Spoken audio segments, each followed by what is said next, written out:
sur les rives occidentales de l'Asie, que baignent les flots de la Méditerranée, vint s'établir dès la plus haute antiquité, une tribu cananéenne chassée des steppes de l'intérieur par une invasion étrangère. Entourée de puissants voisins, acculée à la mer par les chaînes du Liban et de l'Anti-Liban, cette peuplade qui ne pouvait demander à un sol aride l'existence de ses habitants, dut chercher une issue à son activité. La mer lui offrait un vaste champ d'exploration. Les premiers essais furent timides, mais bientôt, de hardis navigateurs osèrent perdre de vue le rivage, et s'élancer à l'inconnu. L'Antiquité nous a conservé l'histoire merveilleuse du petit peuple, qui sous le nom du Phénicien, a su conquérir et conserver pendant plusieurs siècles l'empire de la Méditerranée, et monopoliser à son profit le commerce du monde entier. Les Phéniciens ne pouvaient et ne voulaient faire de conquêtes militaires. De simples comptoirs, où venaient s'entasser les produits des régions qu'ils découvraient, suffisaient à leur ambition de marchands. C'est ainsi qu'ils s'étendirent progressivement sur les rives de la Méditerranée, et arrivèrent en Afrique, où ils firent leur apparition vers le milieu du XIe siècle avant notre ère. C'est à cette époque qu'on peut, sans témérité, faire remonter la fondation d'Hippo, devenue plus tard Hippo-Régéus, Hébone, l'actuel Annaba. Les uns ont vu dans la situation géographique de l'établissement phénicien, l'explication du mot Hippo, altération du mot phénicien Hébon, golfe. Mélix fait remonter l'origine du mot Hippo, au mot phénicien Hippo, en hébreu Hippa, qui signifie beau, joli, et qui aurait été donné à ce point du littoral par les Phéniciens, émerveillés de la beauté du site. D'autres enfin, s'appuient sur le passage suivant de Ptolémée, pour le faire venir du mot grec, cheval. Hippo, dit Ptolémée, était une colonie de Tyr. Son nom est d'origine phénicienne. Il est possible que cette ville ait été fondée par les habitants d'Hippo-Zarytus, Bizerte, ce qui lui aurait fait donner par les Grecs le nom d'Hippo-Acra, que portait chez eux cette dernière place. Que fut le comptoir d'Hippone pendant la période phénicienne? L'histoire a laissé des documents, qui bien que communs à tous les établissements de ce genre, permettent d'en appliquer à chacun les détails. Hippone, d'abord simple escale, reçut bientôt de la métropole des agents chargés de veiller aux échanges, et à l'emmagasinement des produits qu'apportaient les caravanes de l'intérieur, et que les galères phéniciennes venaient enlever à époque fixe. Ces employés, en abandonnant la mère patrie, s'embarquèrent avec leurs familles, et formèrent le noyau d'une population rapidement accrue de quelques naturels du pays, qui vinrent s'établir auprès d'elle pour lui fournir les denrées nécessaires à son alimentation. Vers 888 avant Jésus-Christ, à la suite de dissensions politiques, une foule de mécontents abandonnèrent la Phénicie, et sous la conduite d'Élissa, débarquèrent à Byrsa, bourgade fondée par Carchédon, à l'époque de l'établissement des Phéniciens en Afrique. L'arrivée des émigrants qui avaient pour la plupart emporté leur fortune, transforma rapidement la bourgade primitive en une opulente cité, qui reçut le nom de son fondateur Carchédon, Carthage. L'autorité de la nouvelle colonie s'étendit en peu d'années à tous les comptoirs phéniciens. Un empire commençait. Mais pas plus que Tyr, Carthage ne voulut être une puissance militaire. Elle reprit l'œuvre de ses prédécesseurs, en la développant et substitua ses flottes aux leurs. Bientôt, le monopole du commerce était passé entre ses mains. Carthage soumit donc les comptoirs phéniciens établis en Afrique. Elle leur appliqua le régime des villes situées sur son territoire, et dont les affaires intérieures étaient administrées par un conseil de notables. Mais en raison même de cette organisation municipale, son autorité fut plus fictive que réelle, car les villes phéniciennes ne se courbèrent jamais que devant les lois sanctionnées par leurs magistrats. Hippone devint une petite république indépendante, s'administrant elle-même, et de cette époque, date le commencement de sa prospérité. Des siècles s'écoulent. Carthage est à l'apogée de la puissance et de la gloire. Ses relations commerciales s'étendent à tout le monde connu. Ses immenses palais regorgent de richesses, ses flottes innombrables sillonnent les mers. Mais en face d'elle, naît un peuple qui, sans bruit, étend sa domination sur l'Italie, et lorsqu'il en a fait un empire déjà puissant, songe à courber le monde sous sa loi. Rome va disputer à Carthage la souveraineté universelle. Nous n'avons pas à retracer les phases de cette lutte gigantesque qui durant 3 siècles, ébranla le monde. Carthage tomba, et de cette immense cité, les ruines même disparurent. Dès la première guerre punique, Carthage humilié, vaincu, dut courber la tête sous la lourde tutelle de Rome. Ce fut le signal de la curée. Toutes les ambitions, toutes les convoitises allumées par tant de richesses, se firent jour à la fois. Le faisceau des villes soumises, au moins de nom, se rompit. Chacun chercha à acquérir un débris de l'édifice qui croulait. Hippone depuis longtemps excitait le désir de Gala, roi des Massiliens, ou Numides orientaux. La position de la cité, la richesse et la beauté de ses environs, la douceur de son climat avaient attiré l'attention du roi barbare. Il jugea Hippone digne d'être sa capitale. Il n'eut pas de peine à s'en emparer, car ses habitants l'accueillirent à bras ouverts, après en avoir chassé les Carthaginois. Massinissa, successeur de Gala, s'était jeté dans le parti romain, tandis que Syphax, roi des Macéciliens, prenait fait et cause pour Carthage. Battu dans différentes rencontres, Massinissa rentra à Hippone pour reformer ses troupes. Il en sortit en apprenant que Bocchor, lieutenant de Syphax, s'avançait. La rencontre eut lieu non loin de Cirta, et Massinissa, vaincu de nouveau, dut se réfugier dans les montagnes, abandonnant sa capitale aux hordes de Syphax, qui en prirent possession au nom de Carthage. Au début de la Troisième Guerre punique, une armée romaine débarqua en Afrique. Les premières opérations furent molles. Un consul, même Calpurnius Piso, qui s'était présenté devant Hippone dans l'intention d'y replacer Massinissa, dut se retirer devant l'énergique défense des habitants en 148. Scipion vint prendre le commandement suprême et appela à lui le prince numide dépossédé, qu'il considérait comme un précieux auxiliaire. Lorsqu'enfin Carthage disparut de la surface du monde, Rome ne prit sous son autorité directe que les villes puniques et le territoire, qui appartenaient en propre à Carthage, dont elle fit une province romaine. Puis, tout en se réservant l'autorité absolue, elle abandonna la Numidie au prince, qui lui avait prêté l'appui de ses armes contre Carthage, c'est-à-dire Massinissa.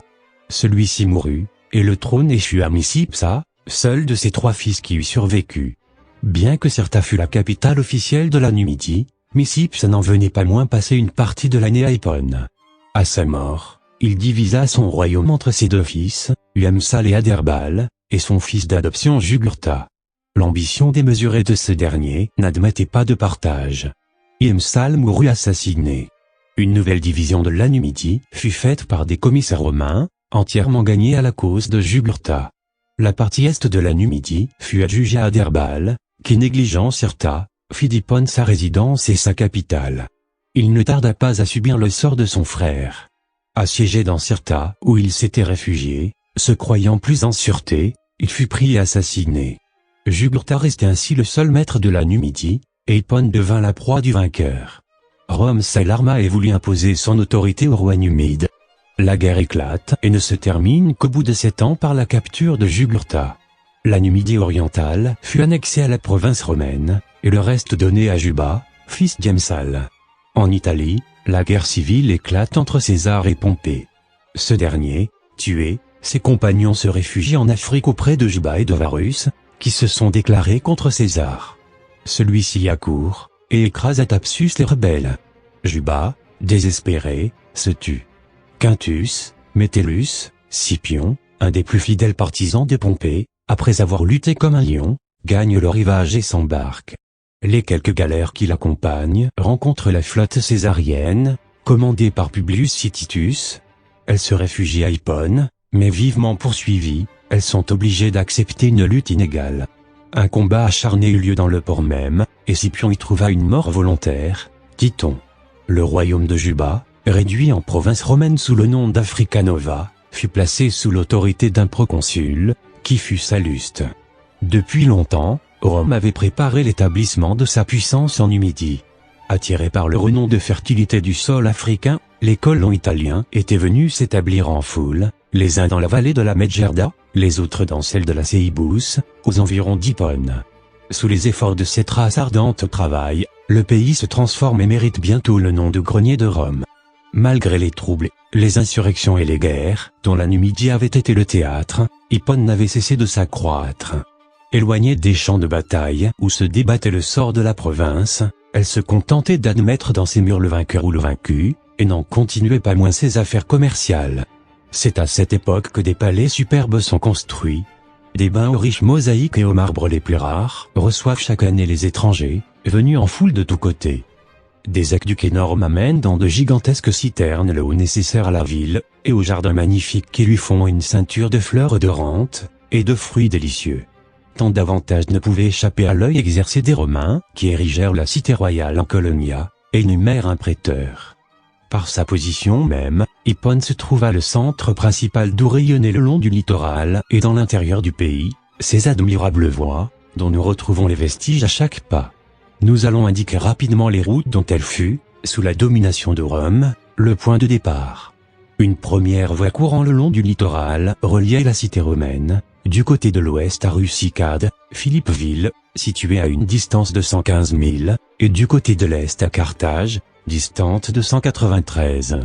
Deux autres routes, dans l'intérieur, aboutissaient également à Carthage. La première, qui mesurait 216 milles, ne comptait pas moins de 16 stations intermédiaires. La seconde, longue de 226, passait par Tagaste. Enfin, deux voies mettaient en communication Hippone avec Cirta, Constantine. La première passait par Villa Serviliana, maison de plaisance de la famille Servilia, à Quatibilitam, à Mainberda, et se terminait à Constantine après un développement de 96 milles. La seconde, longue de 243, partait d'Hippone et passait à Plombaria, dont les ruines doivent se trouver au sud-est du lac Fenzara, et à Nadès, dont on retrouve les débris au sud-ouest du même lac, à Rusicada Colonia, Philippeville, Villa Sella, Palma et aboutissait à Constantine. Vers le IIe siècle de notre ère, le christianisme faisait son apparition en Afrique, et jetait un nouvel éclat sur Hippone, qui, première ville de la Numidie par ses richesses et sa splendeur, était devenue, en outre, un foyer de lumière et de civilisation. Le christianisme y fit de rapides progrès, et dès l'an 240, nous voyons l'histoire faire mention d'un évêque d'Hippone, Théogène. Quand éclata la persécution des chrétiens, elle fit de nombreux martyrs dans la cité royale. Les plus illustres furent Théogène, et 36 de ses frères en religion. Le deuxième évêque fut Fidésius, mis à mort, comme son prédécesseur, sous le règne de Dioclétien, vers l'an 304 après Jésus-Christ. Léoncius lui succéda. Mais les théories de Donat donnent naissance à une nouvelle secte, celle des donatistes, qui ne tarde pas à se répandre sur l'Afrique. Un de ses apôtres, le plus fervent, Faustinus, remplaça sur le siège épiscopal l'évêque Léoncius. Saint Augustin le dépeint comme un fanatique ardent, se laissant aller à de furieux et étranges débordements. Valerius lui succéda en 388. Posidius, le biographe de Saint Augustin, fait l'éloge de cet évêque comme prêtre et comme homme. Nous arrivons maintenant à celui dont les vertus et la sagesse jetèrent un si vif éclat sur la cité de Dieu. Sacré prêtre par l'évêque Valerius, malgré une certaine résistance, Saint Augustin fit bientôt retentir le monde chrétien de sa religieuse éloquence, et l'étonna de la grandeur de ses idées philosophiques. À cette époque d'exaltation religieuse, les conciles se suivaient fréquemment. Le premier qui fut tenu à Hippone eut lieu en 393 et fut présidé par Aurelius, évêque de Carthage. Saint Augustin y assista comme simple prêtre, et y prononça un discours sur la foi et le symbole. Le second eut lieu en 395. C'est au sein de cette assemblée qu'il fut désigné comme successeur de Valerius, et investi de sa nouvelle dignité par Mégalius, primat de Numidie. Les persécutions religieuses avaient perdu leur caractère de violence, elles se bornaient à de simples luttes oratoires, que soutenaient les évêques de l'Afrique chrétienne dans les assemblées, dont saint Augustin était l'âme. C'est alors qu'il enseignait à ses disciples la charité chrétienne, qu'il en encourageait l'application par la fondation de ces établissements, dont l'idée généreuse a servi d'exemple de nos jours à un de nos prélats les plus illustres. Le dernier concile auquel assista saint Augustin fut celui de 426. Pouvait-il prévoir alors que l'heure de la ruine et de la désolation allait sonner sur l'opulente cité? Ce philosophe chrétien, cet esprit sublime, ne voulait laisser l'œuvre grandiose à laquelle il avait consacré sa vie, qu'entre les mains d'un homme digne de la comprendre et de la continuer. Aussi le vit-on, contrairement à tous les principes de l'Église, désigner un de ses plus fervents disciples pour lui succéder, à l'heure où Dieu le rappellerait à lui. Ce fut le moine Héraclius. Mais les Vandales débarquent en Afrique, semant la ruine et la mort sur leur passage, laissant un sillage de sang derrière eux, ils se dirigent vers les provinces romaines, où les appelle la trahison du comte Boniface, gouverneur de l'Afrique. Hippone était une trop riche proie pour qu'ils passassent en la dédaignant, et les bandes barbares en prirent la direction. Cependant, le comte Boniface, comprenant trop tard l'immensité de sa faute, essaya du moins de la racheter, en défendant ceux qui l'avaient livré. En apprenant la marche des Vandales sur Hippone, il y accourut et y organisa la résistance, aidés par Aspar. Les Vandales avaient cru entrer dans la cité sans coup férir, mais lorsqu'ils se présentèrent devant la place, ils trouvèrent les remparts garnis de défenseurs. La colère des envahisseurs déçus dans leur espoir ne connut plus de bornes, ils se répandirent autour d'Hippone, détruisant tout ce qu'ils rencontraient. Ils interceptèrent ses communications avec la mer, afin de l'affamer, et entassèrent dans la Bujima, qui coulait sous les remparts, des cadavres d'animaux et d'hommes, pour que l'air vicié et corrompu allât porter la mort parmi les défenseurs. Le siège durait déjà depuis quelques mois. Comprenant que la ruse seule aurait raison de la courageuse cité, Genséric simula une retraite et s'éloigna. Boniface et Aspar, tombant dans le piège qui leur était tendu, s'élancèrent à sa poursuite, mais surpris par des forces supérieures, ils furent complètement battus, et les débris de leurs troupes eurent à peine le temps de chercher un refuge derrière les remparts. Désespérant de sauver la ville, Boniface s'embarqua de nuit, et s'enfuit à Carthage, laissant les malheureux habitants, livrés à la fureur des Vandales. Pendant les 14 mois de siège, saint Augustin n'avait cessé de prodiguer à ses concitoyens ses consolations et ses encouragements. Il n'eut pas la douleur de voir la cité tomber au pouvoir de ses ennemis. Il mourut le 5e jour des calendes de septembre, alors qu'il répondait au livre de Julien, au milieu des tumultes du siège. Ses restes furent déposés dans la basilique de la Paix. Hippone, abandonnée à elle-même, succomba. Ses habitants s'embarquèrent à la faveur des ténèbres de la nuit, et allèrent cacher leur désespoir dans les anfractuosités de la côte. Les vainqueurs se vengèrent en barbares. Tout fut réduit en cendres. Seule, la basilique où était enseveli saint Augustin fut respectée. Sa bibliothèque, que par un hasard providentiel il avait quelques jours avant sa mort, fait transporter dans le sanctuaire de l'église, échappa aux flammes. Ceux des habitants qui n'avaient pas voulu abandonner leur foyer, furent massacrés ou emmenés en esclavage. Nous allons tenter non de décrire Hippone à l'époque de sa destruction, mais d'en énumérer les principales constructions. L'enceinte murée dont on a pu retrouver les vestiges recouvrait un espace qui devait mesurer 60 hectares. La ville antique, bâtie entre la Seibus et la Bujima, était adossée au de mamelon d'Hippone, qu'elle recouvrait de ses édifices. La plus élevée de ces collines était couronnée d'un établissement fortifié, renfermant des piscines épuratoires et faisant partie du système hydraulique, que complétaient des citernes gigantesques creusées dans ses flancs. Sur les ruines de cet établissement disparu, se dresse aujourd'hui le magnifique hospice des vieillards, fondé par Monseigneur Lavigerie.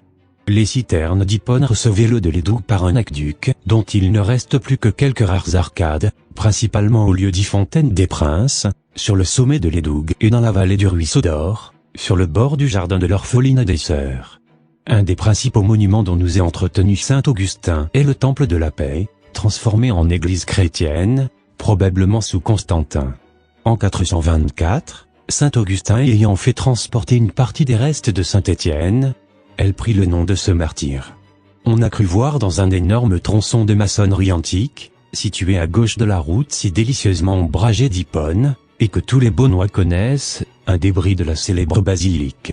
Sous cette ruine existe un véritable labyrinthe de couloirs qui s'étendent jusque sous la propriété de l'ancien maire, du bourg, et qui serait Dion, les cryptes souterraines de l'antique église. 2 sanctuaires dédiés, l'un à Théogène, premier évêque d'Hippone, l'autre à Léontius, s'élevaient également dans l'enceinte fortifiée. Saint Augustin, quelque temps avant l'invasion des Vandales, avait conçu l'idée généreuse de créer un hôpital. L'affection des habitants d'Hippone pour leur pasteur fit pleinement réussir ce projet. Infatigable, quand il s'agissait de sa ville chérie, sa cité de Dieu, il fit bientôt construire un monastère où il vivait avec ses disciples, les instruisant et les préparant au sacerdoce. Ce fut l'origine des séminaires. Il y ajouta, quelque temps après, un couvent de femmes, dont il confia la direction à sa sœur, qui devenue veuve, avait consacré sa vie à Dieu. Hippone renfermait de nombreux termes, dont les plus célèbres étaient ceux de Socius, dont il a été impossible jusqu'ici de déterminer l'emplacement. En dehors de l'enceinte, et dans un des faubourgs de la ville se trouvaient 2 églises, l'une dite, Advigiotti martyr, aux 20 martyrs, édifiée nous dit saint Augustin, en souvenir du martyr de Fidencius, 2e évêque d'Hippone, de sainte Victoire, de Saturninus, de Dativus, etc. Monseigneur Dupuche, évêque d'Alger, a prétendu qu'elle devait se trouver sur le lieu occupé actuellement par les marabouts de Sidi Ibrahim. Cette opinion, motivée seulement par la découverte à cette place d'une mosaïque, ne peut être admise que comme une supposition. L'autre église située à Villa Victoriana avait été consacrée aux martyrs Gervais et Protei. Un pont, qui n'a plus de romain que ses piles, traversait la Bugema, et mettait en communication la ville avec un de ses principaux faubourgs. Le port se trouvait entre l'embouchure des deux rivières. On voyait récemment encore des traces de quais, dans lesquels étaient scellés d'énormes anneaux de fer. De tous ces édifices grandioses, de ces basiliques monumentales, de ces bains délicieux, il ne reste plus que le souvenir. Seules les citernes, bien qu'elles aient subi les rudes assauts du temps, sont un témoin encore debout de la splendeur de la célèbre cité. Des ruines qui devaient couvrir un espace considérable, il ne reste plus rien. Cette disparition doit être attribuée à deux causes. La première est l'enlèvement par les Arabes, de l'invasion hilalienne, un peu après l'époque de la fondation de la Beaune actuelle, de tous les débris et matériaux qui pouvaient entrer dans l'embellissement et l'agrandissement de la nouvelle cité. La seconde est la tendance de la Seibous à se déplacer dans la direction de l'ouest, ainsi que cela a été constaté par plusieurs voyageurs, à différentes époques.